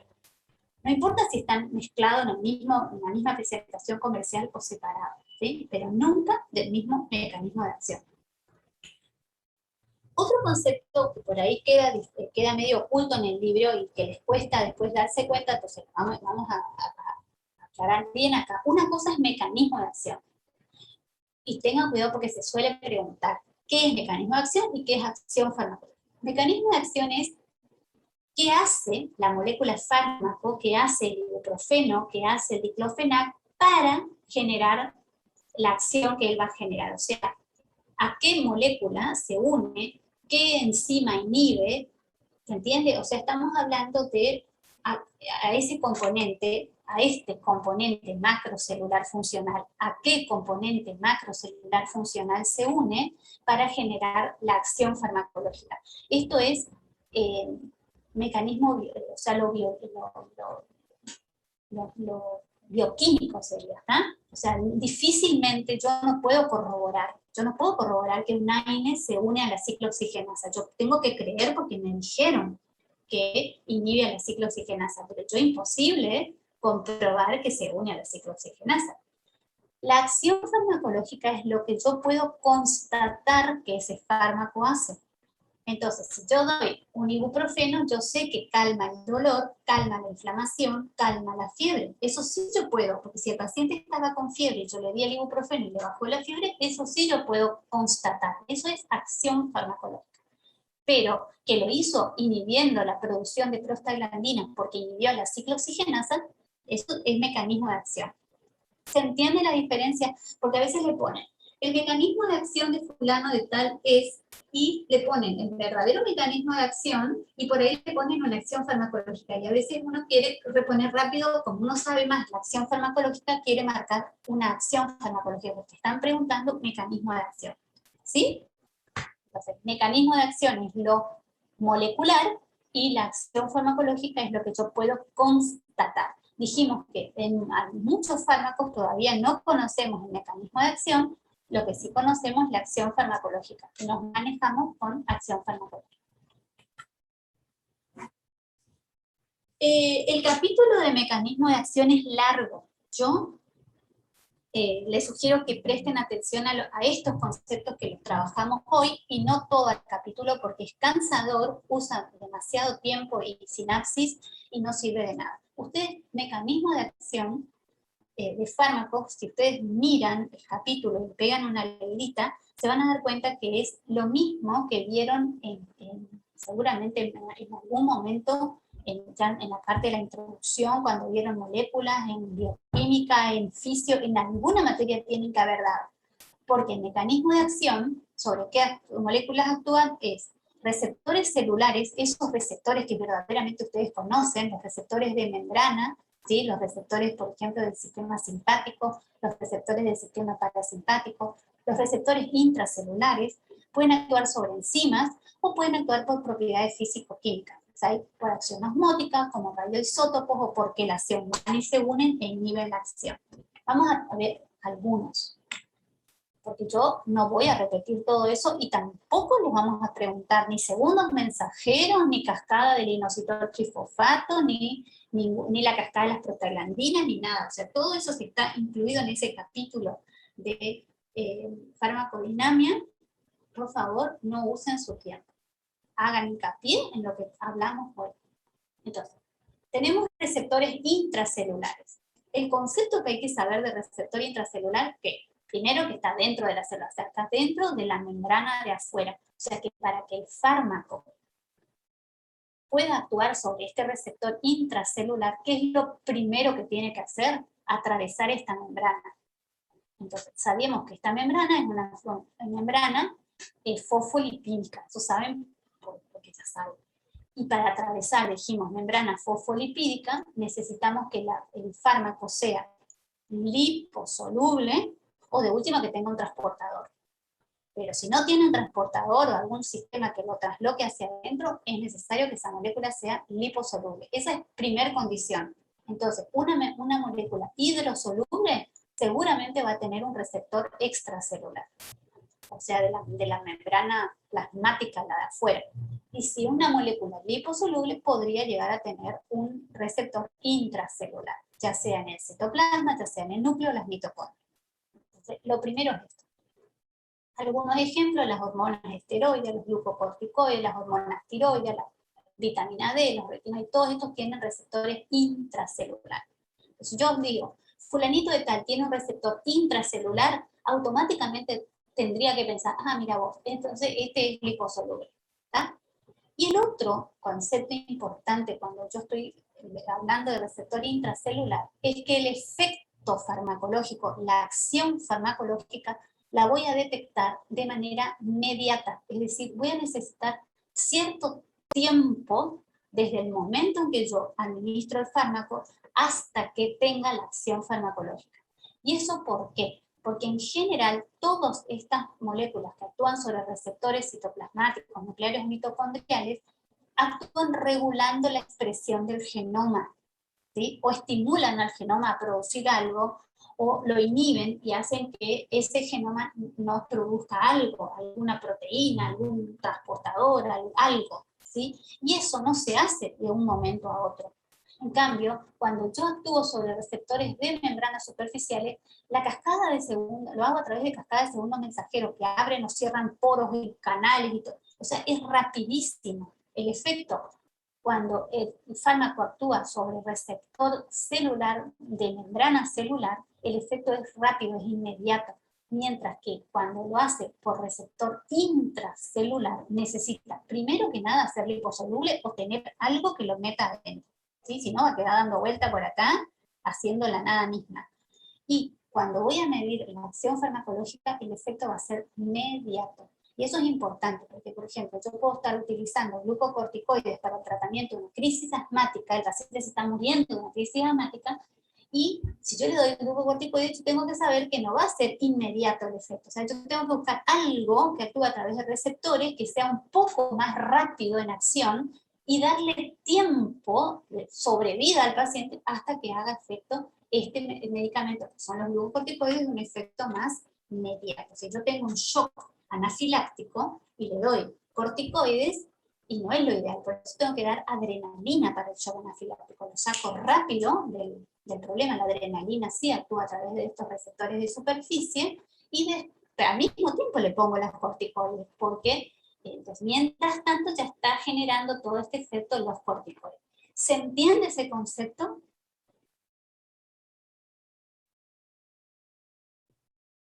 Sí, profe. Sí. Entonces, la idea es que yo nunca le voy a salvar la vida solamente con un fármaco de respuesta inmediata. ¿Sí? Siempre va a haber un delay entre la administración y el comienzo de acción. Yo tengo que saber eso, porque si yo estoy tratando una situación aguda de peligro de vida, en ese periodo de delay, yo tengo que estar tratándole al paciente con otra cosa mientras tanto, hasta que aparezcan estos efectos que el genoma me lo va a regular. Sabido eso, y dándose cuenta de eso, ustedes ganaron un montón. En cambio, los de membrana, que hay miles, ¿no? Ni los vamos a mencionar, porque ustedes ya todos estos hablaron, seguramente los ligados a los, digamos, los operados por ligando, los operados por voltaje, todos esos, los GNP cíclicos, los ANP cíclicos, todo esto, dijimos que son de efecto más inmediato. ¿Por qué? Porque se une y abre o cierra canal o libera directamente alguna vesícula que está dando vuelta, que ya está preformada, o que tiene insulina, o que tiene catecolamina, depende de lo que quiera hacer, pero el efecto es mucho más rápido. ¿tá? Entonces, con estos, yo no tengo ese delay entre la llegada del fármaco y la acción farmacológica. Ese es el concepto que quiero que sepan, porque eso es más importante que saber cómo miércoles actúa la cascada de los segundos mensajeros, que no nos sirve de nada. En la interacción fármaco-receptor, ustedes tienen que tener en cuenta qué es afinidad y qué es eficacia. Afinidad es la capacidad que tiene el fármaco o la molécula de unirse con el receptor. Y eficacia es la capacidad de, una vez unido, desencadenar la acción que generaba el ligando endógeno. Yo cuando doy un fármaco, no estoy inventando nada. Lo que yo hago, o sea, lo que hacen los fármacos es estimular o acrecentar o disminuir algo que el organismo ya hace. Ya los fármacos no inventan nada. Sabiendo fisiología, sabiendo fisiopatología, sabiendo cómo actúa normalmente el organismo, yo ya sé muchísimo de muchísimo.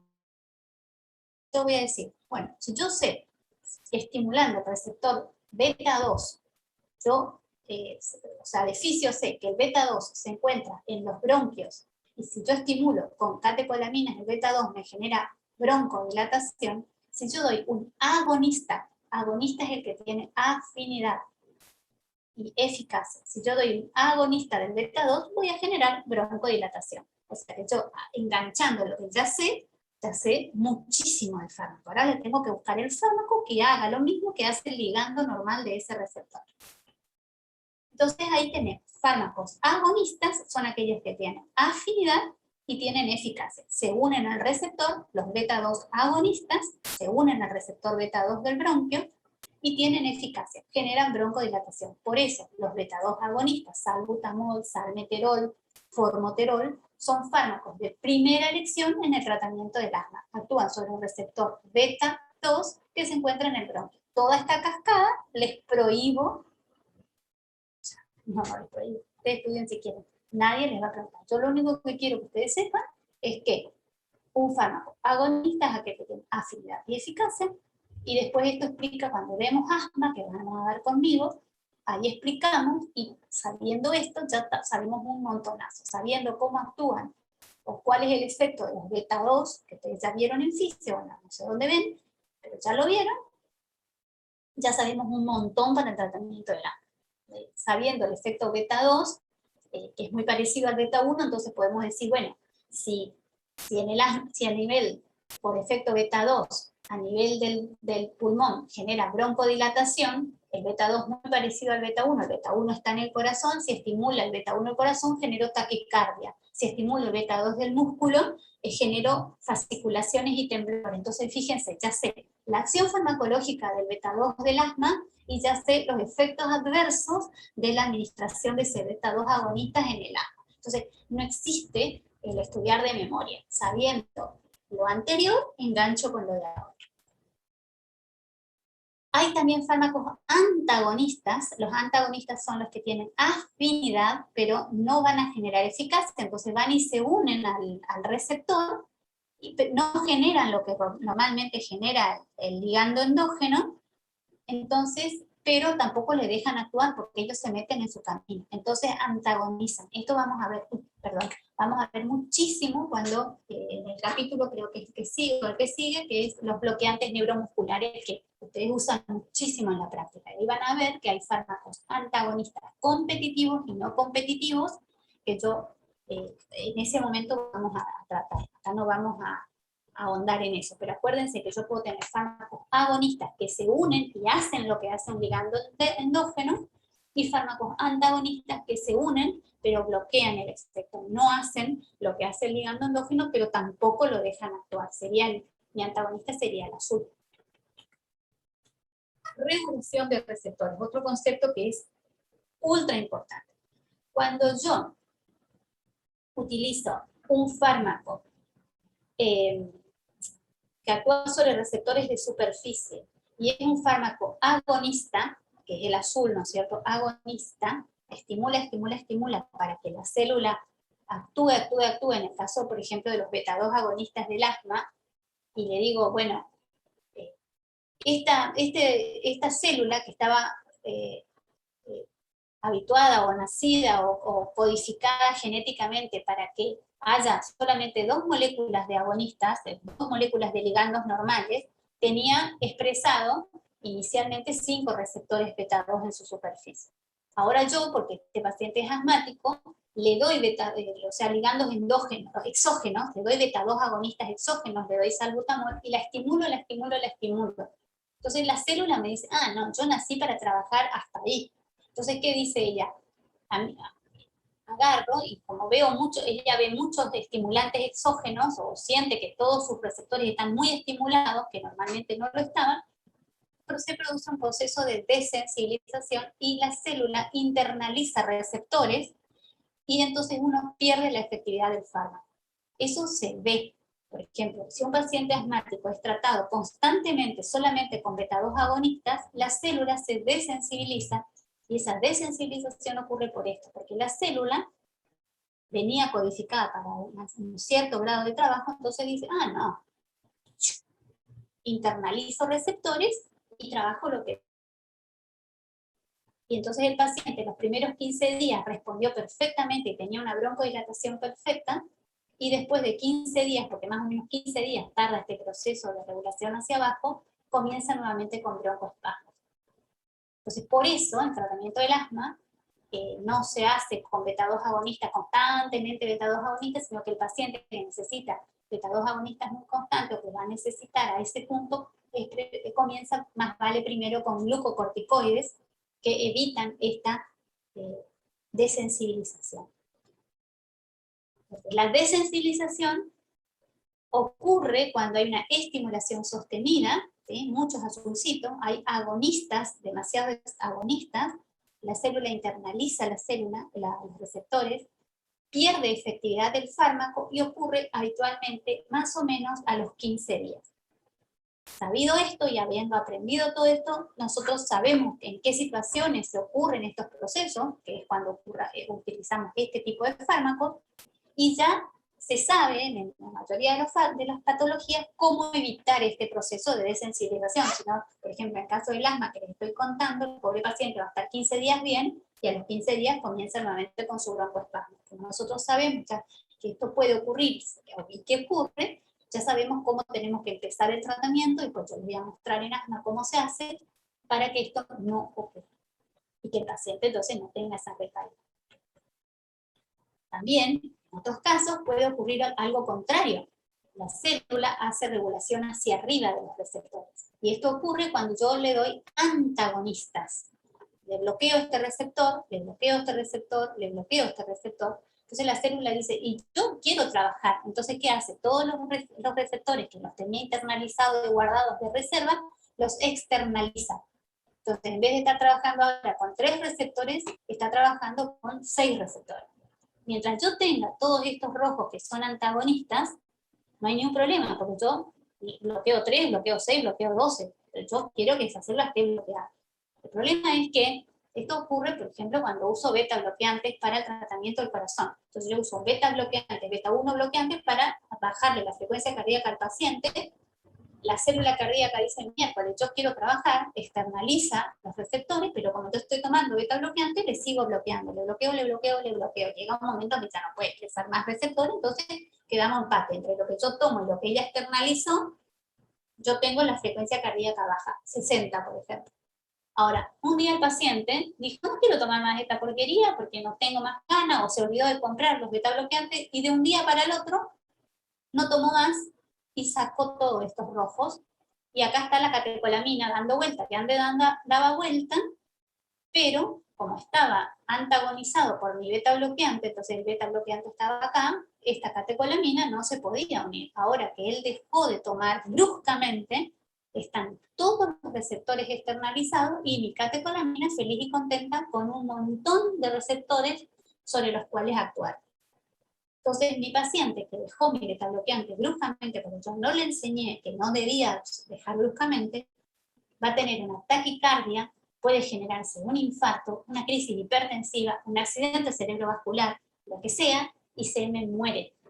¿Por qué? Porque yo, culpable, no le enseñé que cuando él está usando fármacos antagonistas y con estas consecuencias médicas o clínicas o lo que sea, el retiro de un medicamento tiene que ser siempre en forma gradual, porque entonces vuelve la célula despacito a meter todos los receptores hacia adentro y vuelve a hacerse un equilibrio entre la necesario y la catecolamina circulante. Entonces, fíjense, en el caso de la regulación hacia abajo, que se da con agonistas continuos, yo voy a tener una desensibilización, una pérdida del efecto del fármaco, y el paciente vuelve a tener la enfermedad. Y en la regulación hacia arriba de los receptores, esto voy a ver con antagonistas, y el problema va a estar en el retiro de la medicación. El paciente debe ser concientizado de que su retiro debe ser lento y que siempre tiene que ser controlado por el médico. Tiene que tener medicación guardada en la casa de resguardo. Esto a ustedes les sirve un montón, porque yo sé que el kinesiólogo no prescribe, pero si ustedes ven que pasan estas cosas, por ejemplo, un paciente que ustedes están tratando, ustedes saben que está tomando beta bloqueante, y les dicen, miren, este beta bloqueante, el paciente les cuenta un efecto adverso, qué sé yo, lo que sea, ustedes no le pueden decir, deje el medicamento y vaya a preguntar al médico. Si el paciente le dice, yo estoy tomando esto, pero siento que me hace tal efecto adverso, ¿será que dejo de tomar? Usted le tiene que decir, no, esto usted no puede dejar de tomar bruscamente, vaya ya mismo, vaya pronto a su médico y consulte, porque seguramente su médico le va a sacar lentamente, porque si no puede tener un efecto adverso que va a ser fatal. O sea, sabiendo de estas pequeñas conceptos teóricos, que yo digo que son pavadas al lado de todo lo que hay que saber, uno puede salvar vidas.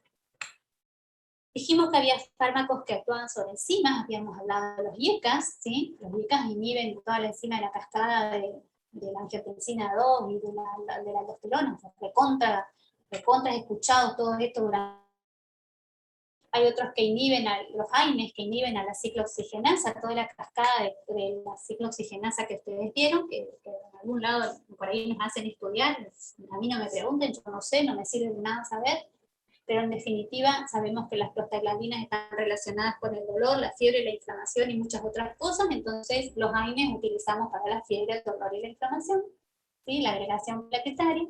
Entonces, inhibiendo ciertas enzimas, este sería el receptor, la molécula, ¿sí? Pero vieron que no es un receptor, es una enzima. Las enzimas pueden ser enzimas intracelulares, extracelulares, enzimas de membranas, ¿sí? Cada uno actuará por donde puede. Conclusión. Entonces, ¿tenemos que conocer la farmacocinética? Sí, tenemos que conocer, pero no hace falta que memoricen cosas que no son útiles. Van a memorizar siempre cosas que resultan útiles. Ustedes van a decir, qué fácil, usted porque ya tiene años viendo esto. Para eso estamos nosotros y cada vez que vamos a dar un grupo farmacológico, les vamos a ir marcando qué es lo que tienen que hacer. Cuando estudien barreras fisiológicas y cuando vean tal fármaco pasa o no pasa la barrera, vean si hace falta recordarse o no, si tiene utilidad saber si pasa o no. Tengan muy en cuenta la teratogenicidad, por favor, tengan muy en cuenta. Hay que tener presente que existen fármacos con índice terapéutico estrecho. Obviamente, cuando más estrecho es el índice terapéutico, más estricto tenemos que ser con las dosis que van a tomar nuestros pacientes y no podemos cambiar de marca. Ustedes saben que si yo voy a comprar un medicamento a la farmacia de marca A, el farmacéutico me puede vender marca B si es lo mismo, si en la caja viene lo mismo, me puede vender. En estos pacientes, en estos fármacos con índice terapéutico estrecho, la intercambiabilidad de marcas, en vez de tomar A, toma B, lo decide pura y exclusivamente el médico en consentimiento con el paciente, porque el paciente tiene que saber que al cambiar la marca, capaz no tenga la misma biodisponibilidad, entonces no estemos dentro de ese índice terapéutico. O sea, en esos próximos días él puede estar por abajo o puede estar por arriba. Entonces, por eso es tan importante saber si un fármaco tiene índice terapéutico estrecho. El otro concepto claro les tiene que quedar, que el mecanismo de acción no es sinónimo de acción farmacológica. Esto es molecular y esto es lo que yo constato. Nunca administrar fármacos en forma, dos fármacos del mismo mecanismo de acción. Si va a ir a inhibir la ciclooxigenasa, ¿para qué dar otro que inhiba la ciclooxigenasa? Razonamiento, ¿sí? No importa si son dos comprimidos separados o si vienen juntos, ¿sí? Escuchen, no todo lo que se vende en la farmacia es racional, o sea que hay que empezar, ahora que están leyendo fármacos, hay que empezar a tener criterios, porque si no, ¿cómo puede ser que se venda en la Argentina un comprimido que tenga ibuprofeno y diclofenac juntos, paracetamol con diclofenac juntos? Los dos actúan sobre la ciclooxigenasa, no hay razón para que eso exista circulando, y existe. O sea que uno tiene que tener criterios, no debe pensar que porque se está vendiendo y tenga el sello de quien tenga, eso es racional. Y los fármacos no inventan nada. O sea que todo lo que ustedes ya estudiaron hasta ahora les va a servir para poder empezar a estudiar farmacología. Como vieron, toda esta parte de receptores, toda la parte de las catecolaminas, todo el sistema simpático y parasimpático es sumamente útil porque se manejan a través de receptores y nosotros contamos con fármacos para estimular esos receptores o para bloquear receptores, para estimular enzimas, para bloquear enzimas. Creo que termina. ¿Dónde profundizan esto? Como les dije hoy al principio, en los libros que yo les compartí en la página. ¿Sí? ¿Alguna pregunta? ¿Alguna queja? ¿Alguna sugerencia?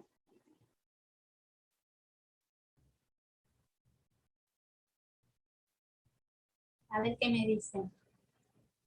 Bueno, en teoría, escúchenme una cosa, en teoría nosotros empezábamos los prácticos este jueves. ¿Sí? ¿Están todavía o se murieron? Del impacto, infarto que les di.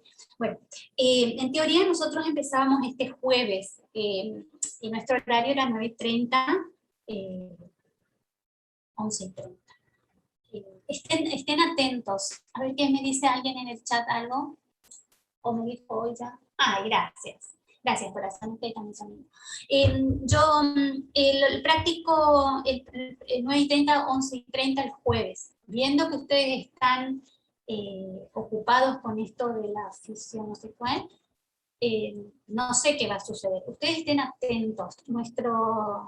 Como no tenemos división todavía de comisiones, creo que las comunicaciones se las van a hacer, seguramente las vamos a hacer por el foro ese de los avisos, ¿sí? Entonces estén atentos porque eso les llega a ustedes, si es que pusieron para que esté conectado, les va a llegar al correo. Si no, tómense por favor el trabajito de ir mirando en el foro de avisos, y ustedes deben tener un grupo, pásense los datos, ¿sí? Vamos a ver qué nos dicen entre el profesor titular y las autoridades, a ver en qué día, qué hora, cómo hacer. ¿Está? ¿Les parece? Sí, profe, súper. Sí, profe. Vale. Yo cierro todo, profesora, la guía de trabajos prácticos lo van a hacer. Sí, la guía de trabajos prácticos, el problema es que ustedes quédense tranquilos, la guía de trabajos prácticos se va a subir. Por ahora, lo que les va a salvar la existencia es lean este tema. Este es el primer tema y la guía de trabajos prácticos, el primer trabajo práctico se refiere a este tema de farmacocinética, farmacodinamia, así que tienen para hacer aunque no tengan la guía, ¿sí? Yo ya les voy a subir el Power a la página, y ahí están los 2 capítulos del libro de Malboro. O sea, para estudiar tienen, no se preocupen. Más me preocupa encontrar un espacio donde podamos discutir cualquier tema. En realidad los prácticos, lo que más usamos nosotros para aclarar temas, para que ustedes revisen o cosas. En general, no sé qué hacen los demás profesores, pero yo no suelo usarle las 2 horas, o sea, no me parece productivo que nos estemos mirando la cara. Pero bueno, y después en mi comisión vamos a hacer un grupo con el celular a ver, para contactarnos más rápido, pero eso no lo podemos hacer hasta tanto no sabemos quién es quién. ¿Sí? Ahora son poquitos, si son esa cantidad,